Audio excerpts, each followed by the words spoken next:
Hey,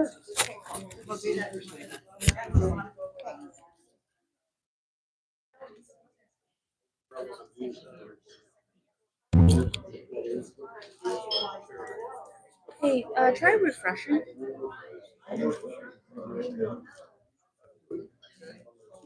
You think I'll hear the one? It's rolling down the way.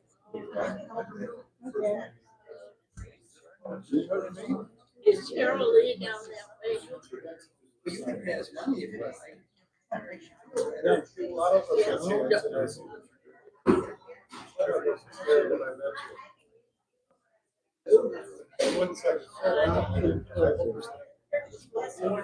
Hello? Alright, go ahead and turn on the TV and we'll do a sound check. Okay, can you hear us? Testing.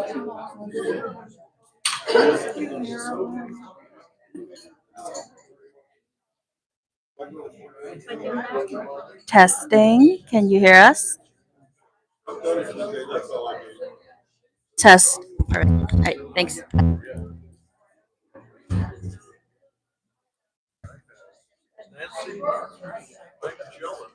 Yeah, we all are.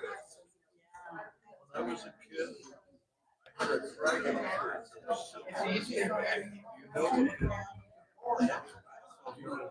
Native country, they make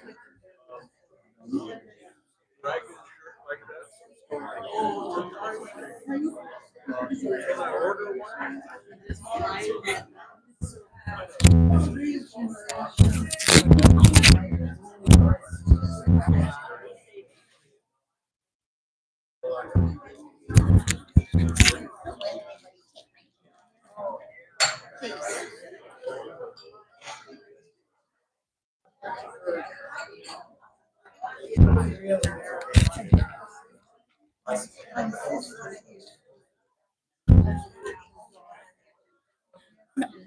Who do I hand it off to? Okay, because I always forget. Oh, you just said whoever's next, really. Huh? Whoever wants to go next.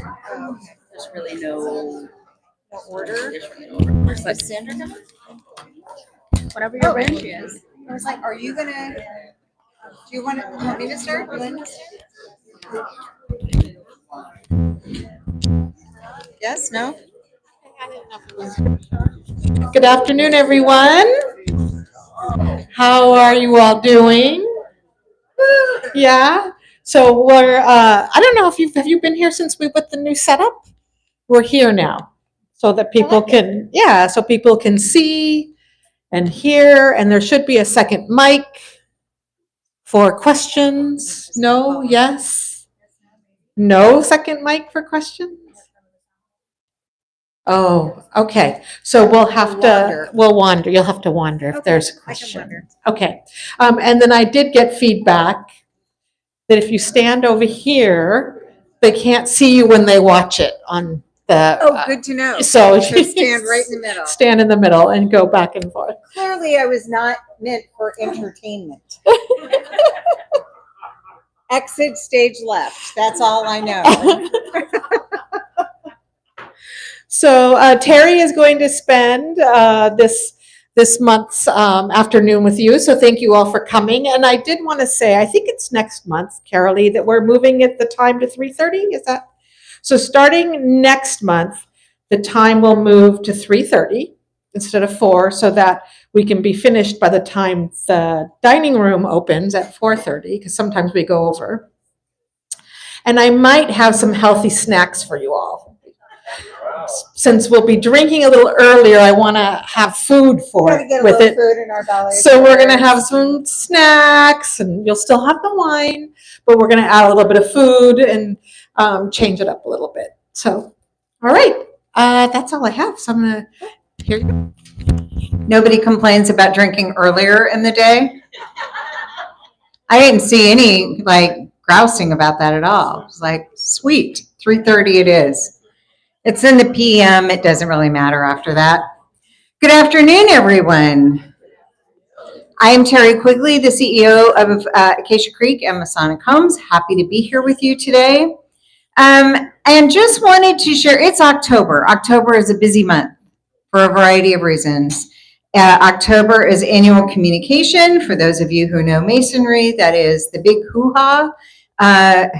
There's probably a better term for it, but that's how I think of it. It is a big hoo-ha. A couple thousand Masons come into San Francisco to a business meeting and for camaraderie and fellowship. We spend a lot of time talking with them. We will have 4 tables to introduce and those who don't know about Acacia Creek, Masonic Homes, Masonic Outreach, and MCYF. So we have 4 tables that we staff at annual communications to make sure that we're getting the word out. It's a big event. I'm very excited about this year. We are, the sales team is actually staffing the tables because they know how to talk about both Acacia Creek and Masonic Homes at the same time.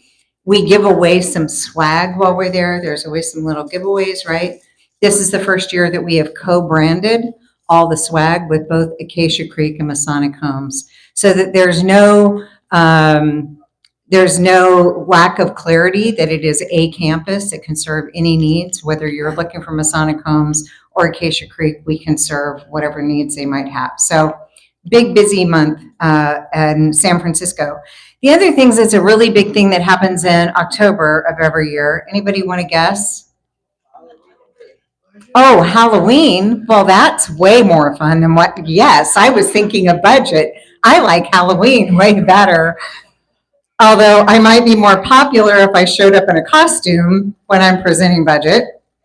But I just wanted to spend a few minutes to talk about the budgeting process, how it has morphed and developed over the last year or two, so that you have some idea of the efforts. Hi, how are you? Of the efforts and the process that goes into creating a budget, which you will all see shortly. It'll go to the board next week for approval. But I wanted to start by reminding everybody that it is a zero-based budget.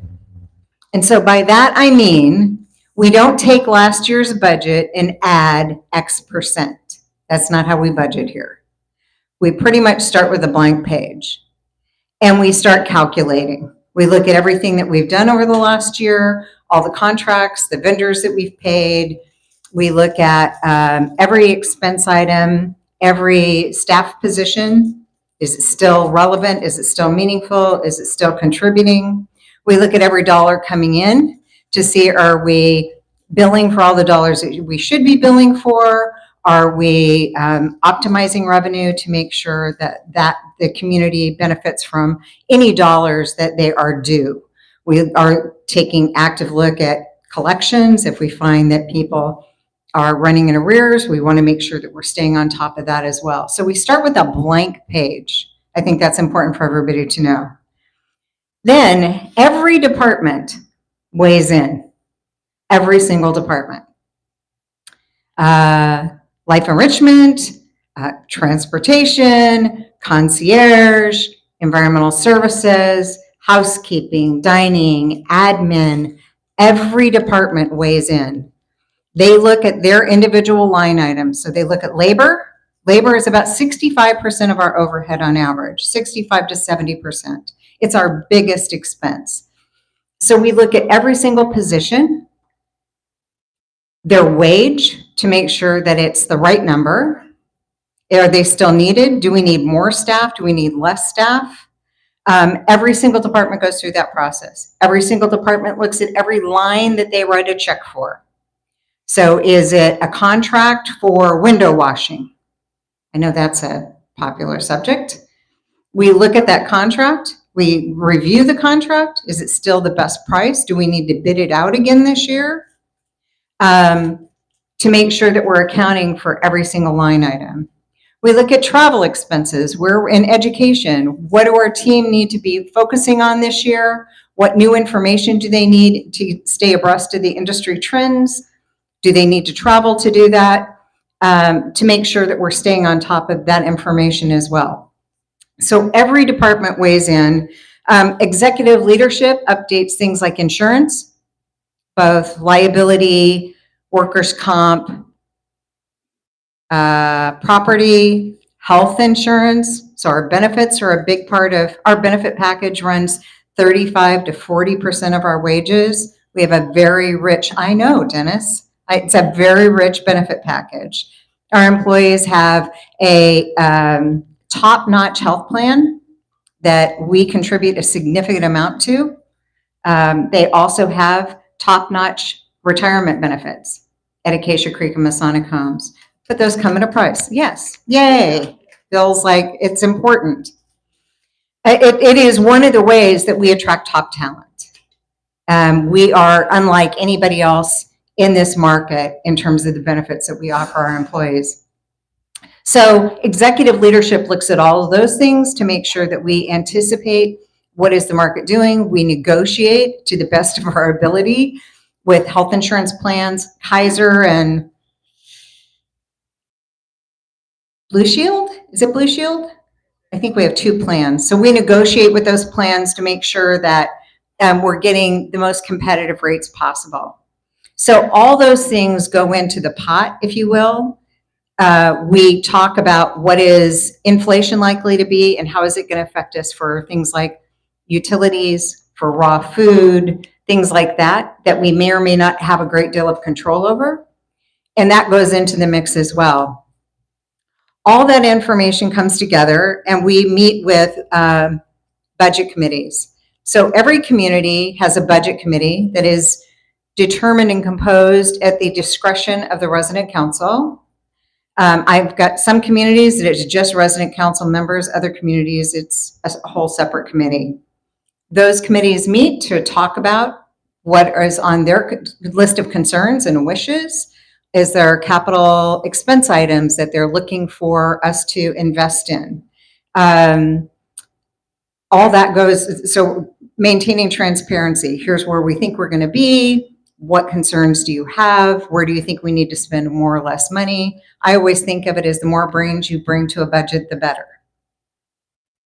So we did that here at Acacia Creek, got a whole lot of great information and ideas and feedback and incorporated a lot of that into the budget, particularly in the capital expense category. I don't know if anybody had any strong feelings about dining room chairs. I remember. I was there for that one. So those are the things that we're making sure that we're dropping into if we weigh the things like that are unexciting, like boilers and air conditioning systems and things like that. But we weigh that with what are the things that matter to you, that change the experience for you as residents here every day, to make sure that we're taking a very balanced perspective in the needs and expenses for the communities. So we drop all that data into a system that spits out a number and says how we're doing. And as you can imagine, the first draft isn't always the best draft. Anybody had that experience? It sometimes is the 4th or 5th or 6th iteration ultimately. But we usually come back to the residents at least one more time to let you know this is where we think that we're going. And then that budget goes to the board. That'll happen here at Acacia Creek next week. The budget is not final until it is approved and accepted by the board. And then it becomes effective for us and we will present it to you December 12th. It'll be presented to all of you for your benefit. The increases that are associated with the budget to each of you don't go into effect until May 1st. So even though we're presenting a budget that starts on November 1st, the increases to you as residents aren't effective until May 1st. Got it? Timeline is clear as mud. We're good? Well, Yes, I count on Bill. So you didn't just ask the resident council or the finance committee, you asked the whole community. So all of you who didn't come, you missed an opportunity. But that was the budget discussion that we advertised that Sandra and Terry did. But you didn't bring back the budget to the whole community. oh, you would draft. Okay. So that you can see the CapEx, primarily, most of the feedback was around capital. So it'd be good for the residents to see the capital schedule as it's currently drafted. It included a couple wins of things. So for those of you who were there, I took copious notes. I counted hands as they were raised about different issues that were identified, and we tried to include as many of those as possible in the CapEx budget for next year. Yes, Carol? I just wondered, when you set up an event and it's canceled due to whatever sickness, or the bus drivers are not here, or whatever happened, what happens to the budget? Can we reset that, or move the budget to a new date and time or month or something like that? I think typically if it's canceled because we didn't have staff or whatever that might be, then sure, we can usually reschedule that. It doesn't affect the budget per se. No, ma'am. Maybe a month later or something? Pardon me? Maybe a month later? Right. So the same staff that would have been included in that is just included in the next month. So it doesn't affect the budget. Yeah, Dennis. Since we're on budget, the process just sounds great, but I'm just wondering, is there any sort of a sinking fund or reserve for capital items if we're doing a survey of the building and requirements every year? Is there any kind of a schedule where we know when we might have the money to, for example, address whether it's a swimming pool or the roof or the leaks in the dining room or something? It's not a sinking fund per se. So most of our capital is funded more or less through either our reserves or through operations. We do have reserves. It's an investment portfolio that we invest, right? And so we benefit from the income from that. So we try to keep that reserve fund as intact as possible because we use the income that is generated from that fund for operations as well. Having said that, we do build a contingency into the capital fund and the capital budget every year.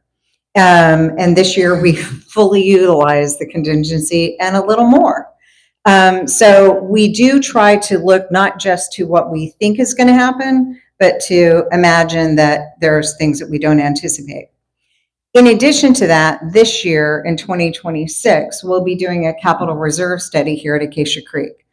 You all know that this community is now 15 years old. If any of you ever owned a home that was 15 years old, stuff starts to happen, right? So we don't want to be surprised by any of that. So we bring in a consultant. We did it at Masonic Homes last year. It was very helpful. I've used this group many times before. They come in and assess the life expectancy and current functioning of virtually every system in the building, including sometimes furnishings and fixtures. So they'll look at that light fixture and say that light fixture was put in 15 years ago. The life expectancy of that light fixture is 14 years. So you're at the end of its life expectancy. Here's what you should expect to spend to replace it, an estimate. Then we look at it and say, that doesn't mean if that light fixture is still working that we're necessarily going to replace it now. We may choose to run that light fixture to failure. So when it dies, then we replace it. There are other things in the campus we can't do that with, right? Boilers, chillers, things like that. So if we're starting to see significant maintenance in those critical systems, repairs that are coming up, we may choose to schedule its replacement, build that into the capital budget so that we are not surprised by it, either from an expense perspective or from an operational perspective. So that study projects out at least 15 years of virtually every operating system in the building. So that will also help us to have line of sight to what we think our capital needs are going to be over time. I hate surprises. Other questions about budget process? Oh, that was easy. It's because I don't have any numbers yet. That I'm selling air. How's it going? Very well, thank you, Tom. A couple other things that I just wanted to touch on. Safety and disaster planning has been, and risk management in general, has been an area of focus for us at Masonic Homes and Acacia Creek. One of our initiatives this year is to make sure that we're really improving our what I call our core muscles, kind of operational systems, to make sure that we have the best system practice process for key things. And one of the things that we've been looking at is safety and disaster, right? So Acacia Creek has always had a disaster plan, as has Masonic Homes. Sandra introduced us to a wonderful consultant who is assessing that disaster plan to make sure that they are fully integrated between the two communities. It makes no sense that Acacia Creeks would be different than Masonic Homes. Would you agree? The likelihood that you're going to evacuate and Masonic Homes isn't is pretty low, right? So we want to make sure that we have a plan in place. How do we get everybody down the hill? How do we know who needs to get down the hill? Does everybody know that we have two roads? One that goes up by the event center, one that goes down the main entrance, to make sure that we have a practice and a plan in place. That plan is being assessed and will likely be finished by the end of October. We will then be using it to immediately roll out training to our team members and to residents of what to expect. And then before the end of the year, we'll have what I call a tabletop exercise. So we're not going to evacuate people physically, but the team is going to come together, and we may engage some residents as well, that you can sit in a room and say, okay, we're going to pretend. We're going to play pretend. And we say, we just got notice that there's a wildfire. I'm asking them to specifically focus on wildfires for this particular tabletop. That we get a notice, let's say that there's a wildfire X number of miles away and the wind is blowing in this direction. What do we do? And then we throw some curveballs at them to say, oh, the wind shifted. What do you do now? Or the wind picked up. Or the area next to you just went into mandatory evacuation. What do you do? So we're going to throw some curveballs at the team to make sure that the new plan that we put in place, the training we put in place, that everybody knows what to do with it. And then we kind of debrief on where are the holes in it, right? Every emergency is a little bit different. Thus the curveballs. Nothing ever goes according to plan. It also doesn't always happen between Monday and Friday between 9 and 5. So to have an expectation that we have to be prepared for after hours disasters as well. So that's an area of focus for us this year. We also, every year, participate in the Great American Shakeout. Everybody knows we have a little earthquake fault line that runs not too far away from here. I'm mumbling under my breath. So we'll participate in the Great American Shakeout. It's on October 16th between 1:30 and 2:30, I believe. It'll be in the auditorium over at Masonic Homes. Everyone, staff and residents, are invited to talk about how we respond in an earthquake and what you should do. Turns out standing in the doorway is no longer the best answer. That was how I was raised, right?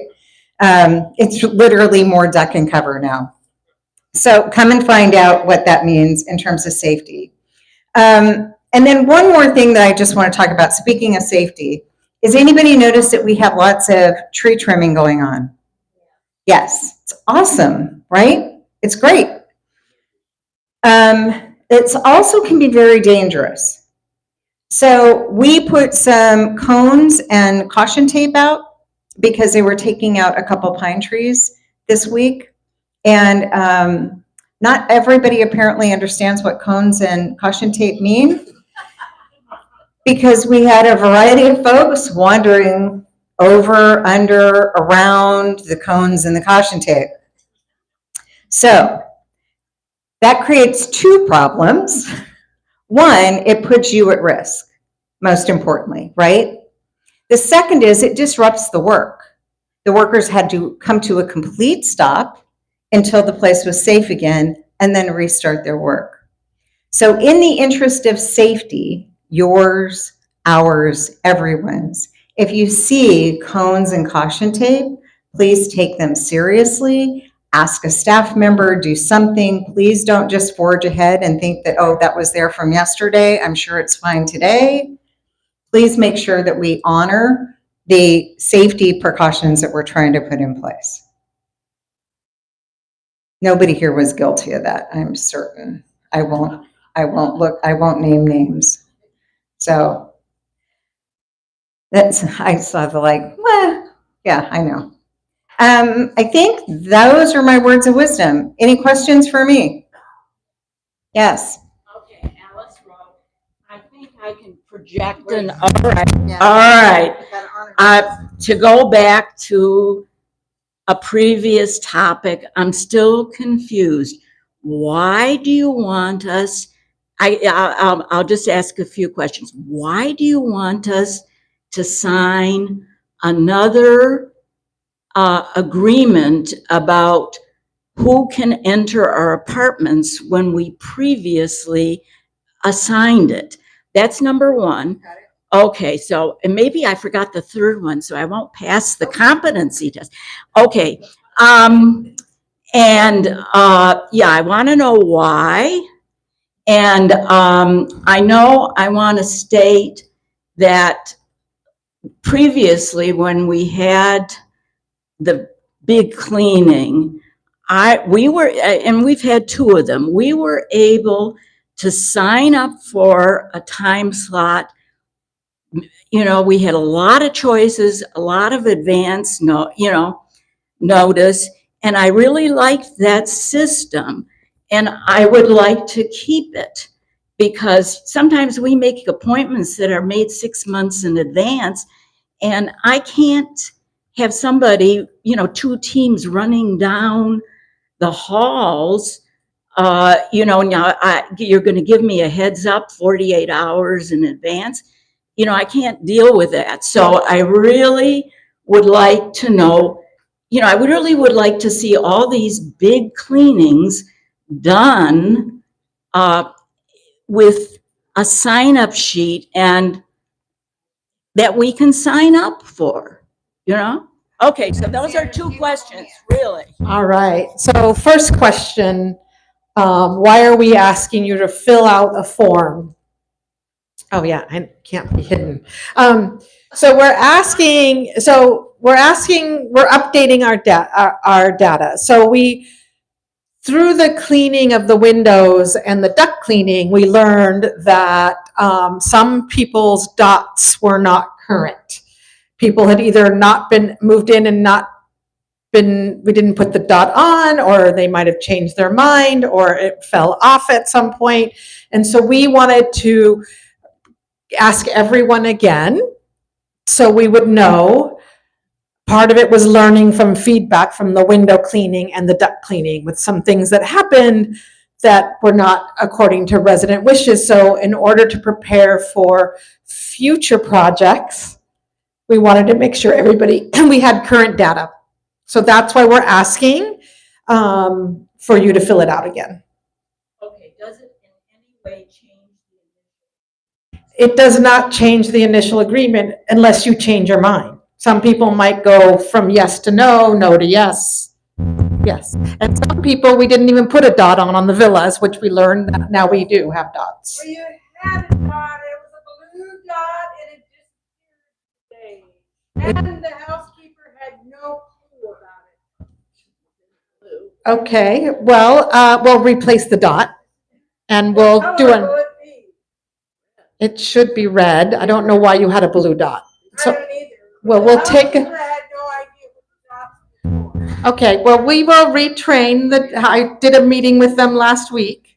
Or 2 weeks ago. So we'll train again tomorrow. I don't know. I don't know how you got a blue dot. I don't know the Ran out blue of red dot. dots. I don't know. Maybe they ran out of red dots. I don't know. Yeah. But we'll fix it. But no, it does not, unless you change your mind, it won't change.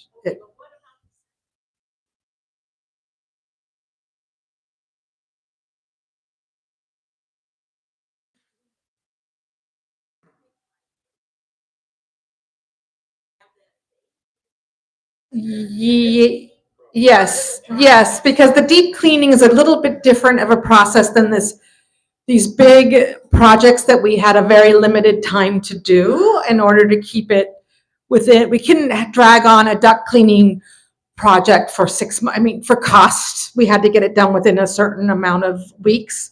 And but we learned a lot from that. And, I'm new, I hadn't been through it. Kevin's new, Raphael was new. So we learned some things about how to roll out. One was about the dots. One is about how we did the safes. When we did the safe project, we had more time and we allowed people to sign up. The deep cleaning can be handled the same way. The window washing and the duct cleaning, we were trying to have the least amount of disruption and doing both projects around the same time. So you would only have disruption within a few weeks of people in and out, because they were both such extensive projects. Yeah, those are only done, the windows are done, I think, once a year. We learn from that. We can pre-sign up. The duct cleaning's every few years. So, okay, and deep cleaning, we can do the other way. Since we're talking about sending out forms and updates, the other thing that we've discovered recently, I don't know that it's being distributed, but it's something for you to think about. We've discovered, people who move in and then 15, 20 years later leave us due to celestial discharge. Sometimes we find you filled out a form when you moved in terms of where, if you are owed the repayment of your entrance fee or a portion of the repayment of your entrance fee, where you want that to go. We've discovered that over time, sometimes that information becomes dated and obsolete, and you can't change it once you've been celestially discharged. So if you aren't sure, check. If you think that something you've changed, your trust, your will, your something, your successor trustee is changed, whatever that might be, it's always good to remember that you need to update that instruction with us as well, because it means we can't send it to, we've had this come up, that the next in line calls us and goes, oh no, that instruction isn't current anymore. You need to send it to somebody else. And I was like, well, she's not here to tell me, so I can't. So I can't change the instruction after you're gone. So if you want it to go where you want it to go, make sure that that instruction is current and accurate. It's called the entrance fee. I don't know. You know what I'm talking about though, right? Nod your heads. Yes. Okay, quick. All right. Yes, Carol. I'm looking down another path of safety. Of course, everybody knows I've been here for a long time, and I'm a Californian from day one. Riders are the biggest problem with us.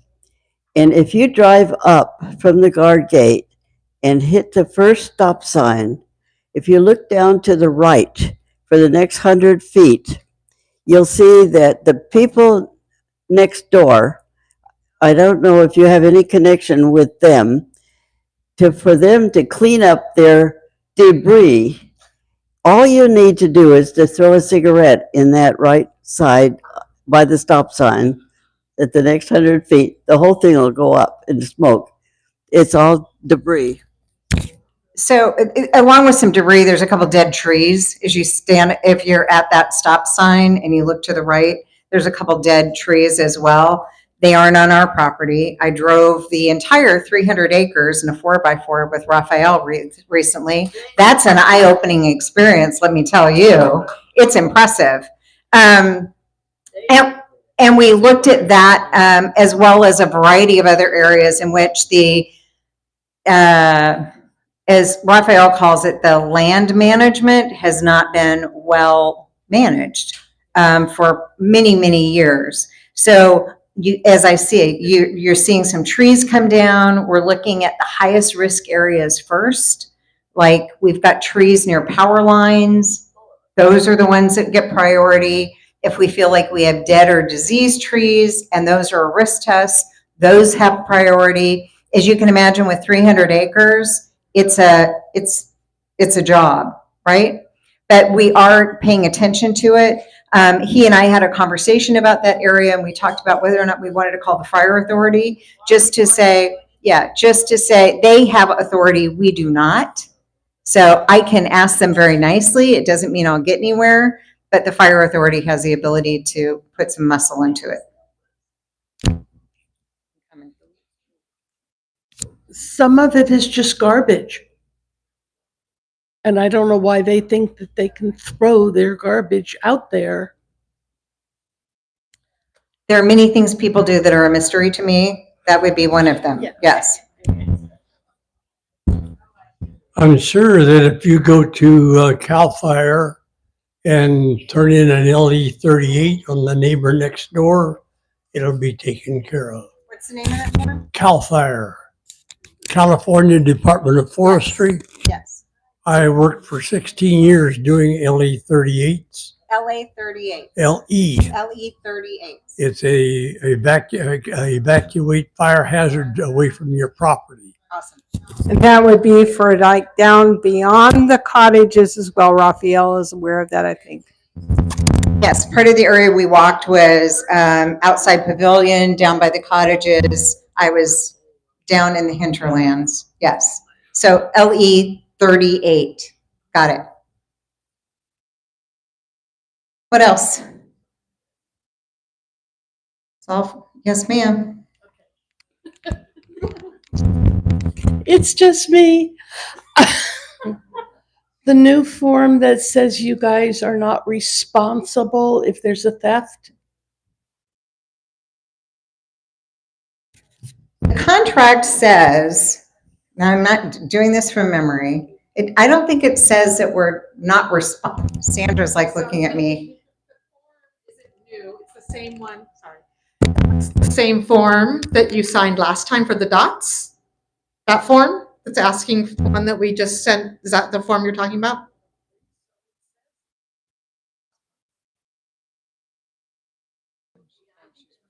Are you talking, which form are you talking about?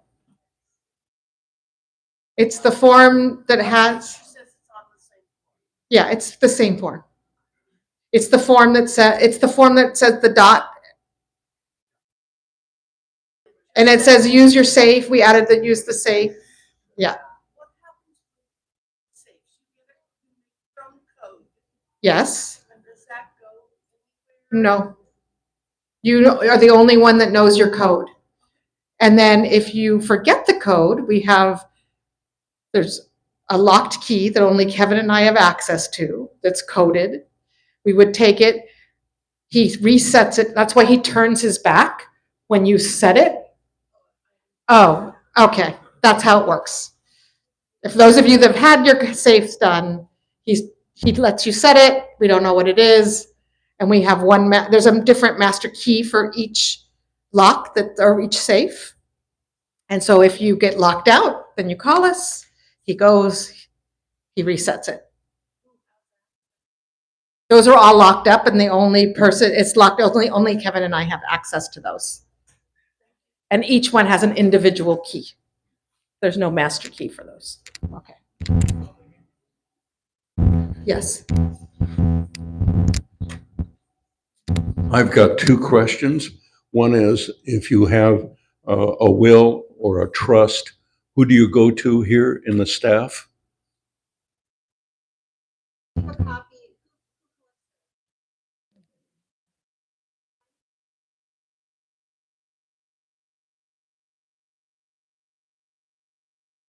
Nina gets I'm going to swap with you. Yes, Just yes, you're right. Mina gets a copy of advance directive. So if you have a POA, particularly for healthcare, she would get it. Otherwise, I would suggest, if they've historically gone to sales, I would suggest they go to administration to Sandra's office, and she can make sure it gets into the business file, because that's where we're going to go to look for it ultimately. Okay. The next one is, where does our property line go in relationship to the creek? Are we responsible for all of the trees in the creek? Our property line runs up to the creek, but it does not include the creek, is my understanding. That said, sorry, she's like, I'm trying to follow you. There's a lot out there near the creek that needs to be trimmed. We've got some water mitigation and drainage mitigation we have to deal with.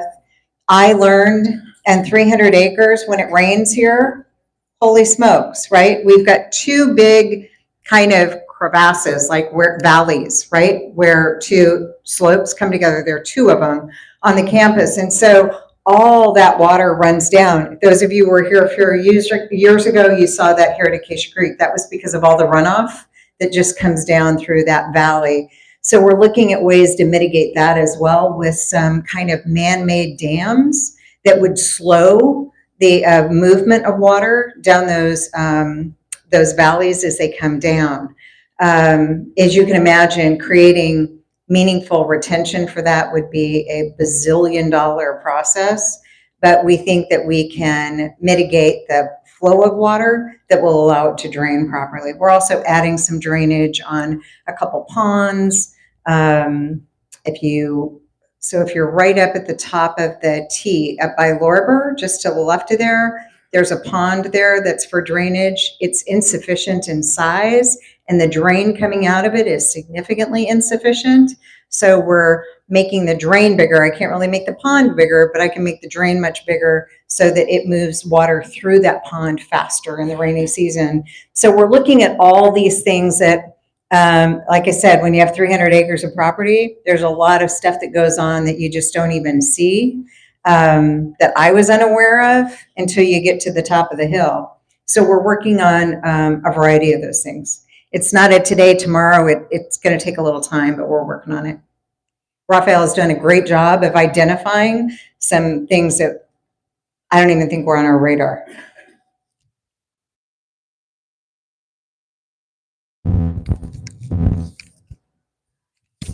Would you explain to us the new person that has been hired to supervise the entire campus, who is in charge of looking at all these things and doing, I'm not expressing myself well, but you know, is Raphael? Would you explain his duties to us, please? So we hired Raphael Zamora. We had an open position at Masonic Homes for a director of environmental services or plant operations facilities, depends on where you come from. And we were trying to decide what we were looking for in that role. As fate would have it, the position opened up here as well. So we decided to hire a higher skill set in that role that would cover both campuses. He has a team of people that work the entire campus, right? He's not the only person solving problems. But what that has done has really brought us a different skill set into that role. So he understands land management. He understands building management. He has we're involved in an elevator project at Masonic Homes right now. We're trying to replace 5 elevators. He has been invaluable in making that project move forward and get things done, because he really understands the systems. He can speak the language, if you will, of all the contractors and providers that we work with. So he's been very helpful to us in bringing a knowledge base and a skill set that we wouldn't have otherwise had. So he oversees ultimately, like he's connected at the hip with Sandra, with me, with Soledad. He oversees the environmental services team in both communities, and he's only been here 90 days. So he's also still learning what the team can do and what their skill sets are. But so far, he was on the roof with one of our guys this week. He identified an issue. We're having some solar panels put in at the event center up the hill, and he identified an insufficiency in the roof there that the contractor had not identified. So that was good news that we know beforehand, right? So I think it's been so far a helpful and productive change for us. Does that answer your question, kind of, sort of? When you say his duties are all things as assigned, projects, people. Yes. I clearly did not answer her question. I'll be back, I promise. There's a follow-up. He has been to the environmental committee, and he has been the one that has taken a look at the entire campus, surveyed the whole place, looked at all the things that have been deferred maintenance, made plans, has helped to start stabilizing the erosion on the hill. He's taking a look at the big picture, and I think he has the skill set to do this. The environmental committee is working closely with him. We're very impressed with him. And I think that with his skill set, he's going to make a plan for us to know exactly what we need to do to go forward and to do deferred maintenance and to keep this plant running properly. I'm very pleased to have met him on the committee. And that's about all I know about him, but I think we should keep our eye on him. I think he's going to be a big asset to us. So I would agree 100%, and so far he's happy here. I'm trying to make sure that it continues. Yes, ma'am. A very simple question. Do we have a date when deep cleaning will start?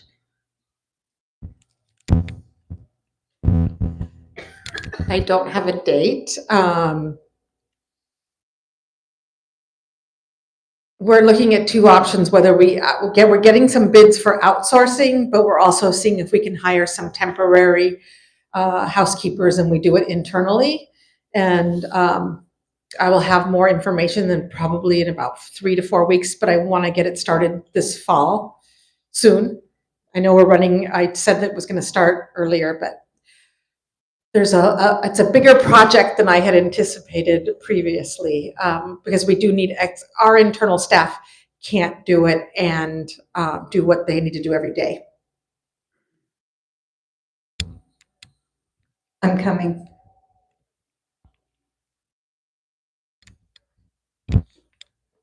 Hi, as a disaster team leader, I just wanted to also say that Raphael I met with him once and he is doing wonderful things, and I think he will be a great asset to the campus. Thanks for that. He's been really good at helping us identify opportunities, right? So you can't fix what you don't know. And so his job in the first 90 days has really been, I told him I don't need big deliverables. I need to know what we need to know. So he, along with the capital reserve study, I think are really going to give us a lot of information that will serve us well to make plans into the future. So good stuff. All right, that's enough of my voice. Who's next? Thank you all.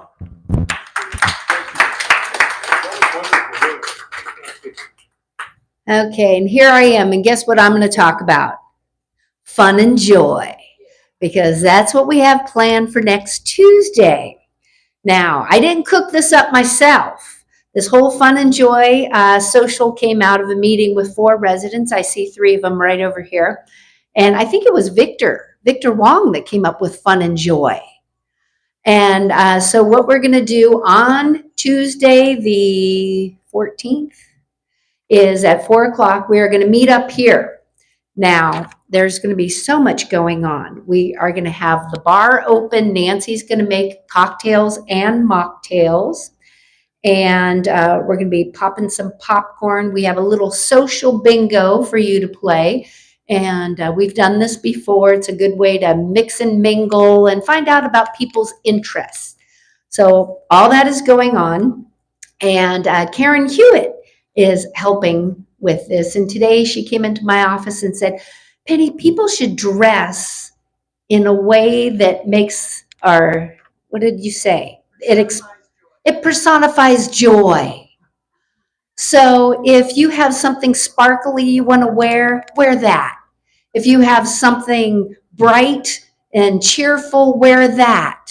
So whatever it is that makes you feel joyful, if wearing your sports t-shirt makes you feel joyful, wear that. If you have funny glasses, I don't know. But this is all about fun and joy. So thank you, Karen. I thought that was a great idea. And another idea that the residents came up with was the fun and joy table at dinner. So you could sign up to sit with random people that night. So if you're part of a couple and you want to do it together, you put your name in. If you're a single, you put your name in. There'll be 3 seatings, 5 o'clock, 5:15, and 5:30. So we're going to group people together. And so you sit with random people. So I thought that sounded like a good adventure. Now, if this takes off, we could do it again. So if you're interested in checking that out, that is Tuesday. Put your name in. We'll have a table set up in the corner there. Also at that table, we will start our gratitude and appreciation campaign. We have our little appreciation certificates. This year, they're kudos and appreciation cards. We did this several years where you pick them up and you can appreciate residents and team members. So you fill it out and you can deliver it yourself. So if someone has done something nice or you just enjoy somebody's smile, somebody makes your day when they say hello to you, whatever it is that you appreciate, you fill out these cards, you can deliver it yourself, or we'll have a little box in the library. You can deposit the slips in there. And I'm one of the people that delivers them, and it is so much fun seeing all those certificates and delivering it to everybody. But we will start that at the social, and then after that, we'll leave the certificates at the front desk.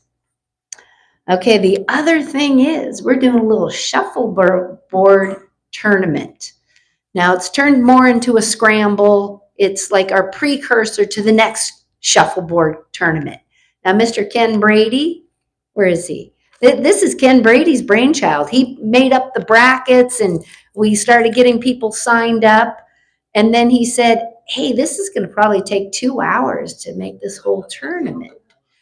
So we scrambled that idea. And so we're going to have people play each other on teams. So if Nancy and I were a team, she would be on one side of the table, I would be on the other side of the table. And if Tom was Nancy's partner, he would play with me. And if Linda was Nancy's partner, she would play with her. And it's very confusing. So you play one round this way and the other round coming back the other way. Don't talk to Ken. Yeah, Ken will explain it much better than I have. Ends, sides, yeah. In any case, that's why Ken and Karen are doing the practice sessions. They've held a few already. There is one tonight at 6:30. Then on Friday, you can practice at 1:30 or 6:30. And you got to talk to them if you want to sign up, come to those practice sessions, and space is limited. So if you want to get in on this first little tournament, please see them. Any questions about all that? I know. That's why I said, see Ken. He'll explain shuffleboard. Okay, and then I want to alert you to save the date, November 13th. At the auditorium, we are going to be doing Turkey Palooza. Now, this is a big campus-wide event for residents and team members, and we'll be doing a little karaoke. We have Deborah signed up to do a craft table. We're going to have games going on and delicious snacks. So quite a lot going on at our Turkey Palooza. Save the date, November 13th. Pub trivia tomorrow night and Thursday the 23rd. We play here in the Turkey Roost. We have a lot of fun. You could join a team, answer questions, and win bragging rights. That's our big prize.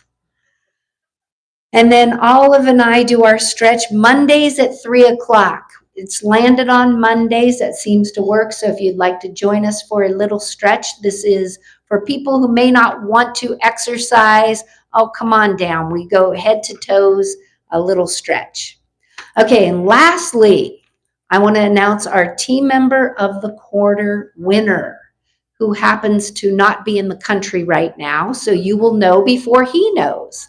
Our lead server, Paul Villanueva.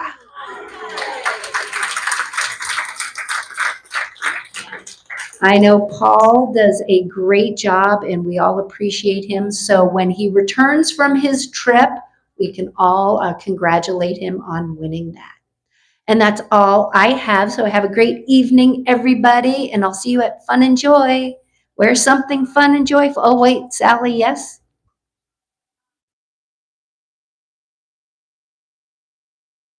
Let's go.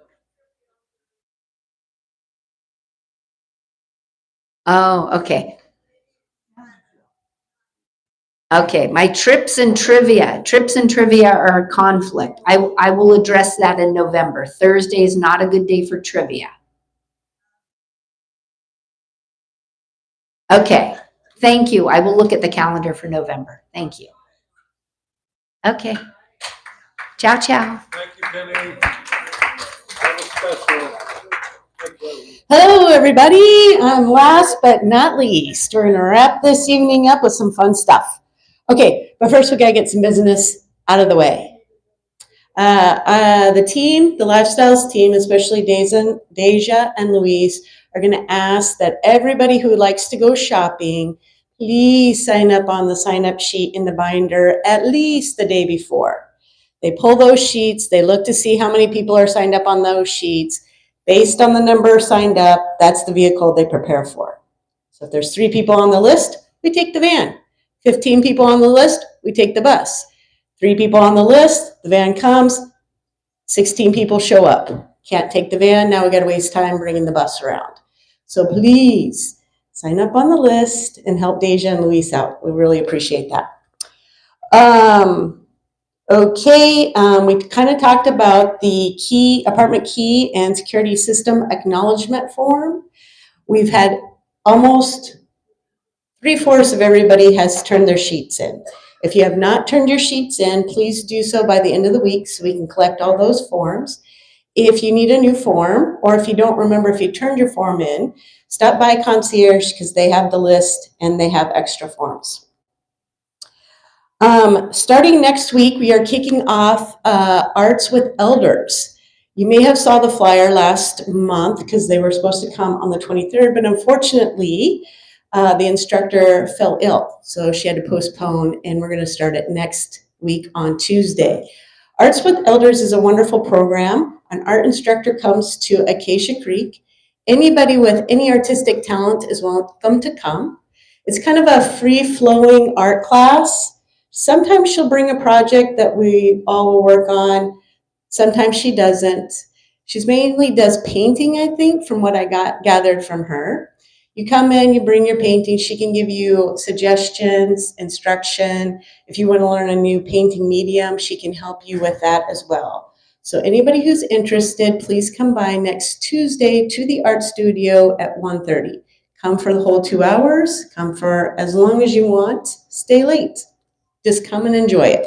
So that's starting next week, and it's going to happen every month on the 2nd and 4th Tuesdays of the month. Okay, now all the fun stuff that we have to remember all the dates for. On Friday, we have our resident forum, and we're going to announce the election results. And we will also have a speaker from the Masonic Center for Youth and Families. The MCYF will be here to talk about their services, and you'll be able to be introduced to the new board members. On the 11th and 25th, Pinky will be doing some Zumba Gold with us, and I know everybody loves that, so make sure you put that on your calendar. You don't need to be a dancer. All fitness levels welcome. And then on Monday, the 13th, Yanesa will be here for her Fit Talk, and she's going to be talking about the MIND, M-I-N-D diet, and how that helps us with our brain. Now we have an addition to the calendar. This is just added this morning. On the 15th, we are hosting the Acacia Creek board members here. They're having their board meeting in the boardroom. But at 3:30, they're going to host a cocktail hour or happy hour here in the Turkey Roost. Jonathan and Narbe will be playing their beautiful music. We also have a couple board members who are retiring. So we're going to celebrate them and wish them on to their next adventures. So that's going to be next Wednesday at 3:30 right here. Okay, on the 16th, I think Terry talked to this, we are doing the Great Shakeout. That's going to happen over in the auditorium. This again was just added to the calendar yesterday. So please mark your calendars on that. It'll be on the dailies. I have some flyers. There'll be a shuttle that will go over to the auditorium if you need a ride. Then on the 20th, we'll have Back in the Day with Greg McNeil Smith. He's going to walk us through the process of making frittata bread in your own kitchen. What? Holy moly, I'm coming. It's a wonderful holiday gift, easily frozen for later gifts. Come and learn and taste. I don't want to learn so much. I'm going to do the tasting more. Okay, then we have TGIF, and we're going to have Eberhard is going to be our speaker that night. There he is. So come and see him on the 24th. And then on the 29th at 2 p.m. in the studio, that's apartment 1441, we're going to have beautiful pumpkins with our senior helpers. We're going to paint pumpkins. So come on to the studio on the 29th and paint some pumpkins. And then on the 30th, I'm going to do a travel log of my trip to Sri Lanka. So I'm going to host that in, where am I doing that? I'm doing it here in the Turkey Roost. So come on up and see a little bit, learn a little bit about Sri Lanka. And then, of course, last but not least, October 31st is Halloween. We are going to have a spooktacular time. Nancy's already been out to several of the local preschools, inviting them up. They remember her. They're excited. They're coming. So make sure you get a good Halloween costume. Come on down. We're already getting candy donations to come into the office. So if you have some candy you would like to donate, you know the kids will love to take it home and their parents will love you even more for it. And we're going to set up the lobby again this year, and it's just going to be super fun. So make sure you plan on coming down for that. And I have one more. Is there any restrictions on the candy, such as for nut allergies or things like that?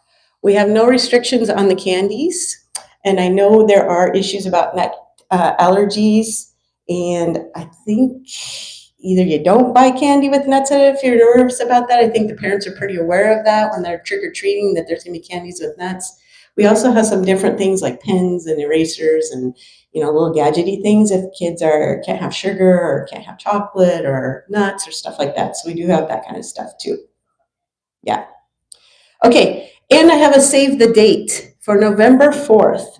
We're going to have Mr. Rob Thomas is going to be coming, and he's going to do a talk on introduction to automatic music machines, player pianos, all kinds of instruments that just play themselves. It's very fascinating. Rob is the president of the Automatic Musical Instrument Collectors Association. Now, there is 900 members worldwide. He just attended the conference on this in Chicago, and he has amazing pictures of these beautiful, huge, big as rooms, player pianos. Some of the player pianos have player violins on the top of them. Some of the player pianos are so big you walk inside of it to pick the music that you're going to play with it. It is so fascinating. I was just enthralled. Anyway, he's going to be here on November 4th at 6 o'clock. He's going to do his presentation in the boardroom here, and then he's going to play some player piano music for us. So please mark your calendar. You will not want to miss it. If you don't know anything about automatic player instruments, you'll be floored. You'll be floored. So mark your calendars. That's all I got, and that's a wrap.